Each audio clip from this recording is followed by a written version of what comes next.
আমি কিভাবে ডামির eye makeup remove করি চলো তোমাদেরকে আমি সেটা দেখাই। আমি এখানে কোনো মেকআপ রিমুভার ইউজ করি না বা ক্লিনজার ইউজ করি না। তো আমি এখানে নর্মাল যেই ময়শ্চারাইজার ক্রিম গুলো হয় হিমালয়া পন্ডস, তো যার কাছে যেটা থাকবে সেটা দিয়ে রিমুভ করবে।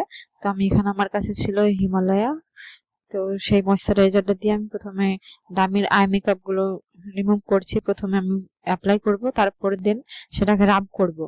তারপর হাত দিয়ে রাব করার পর তারপর একটা কাপড়ের সাহায্যে সেটাকে মুছে নেব। তো এইভাবে করলে খুব সহজেই আই মেকআপটা রিমুভ হয়ে যায়।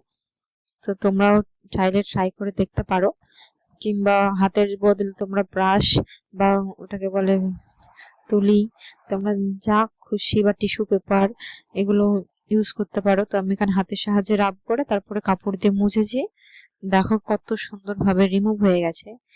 তো আশা করি তোমাদের ভিডিওটা খুব হেল্পফুল। তো ভালো লাগলে অবশ্যই সাপোর্ট করো। আজকের ভিডিওটা এই পর্যন্তই। তো দেখা হচ্ছে পরের ভিডিওতে। তো এখনকার মতন টাটা, বাই বাই, সবাই ভালো থেকো।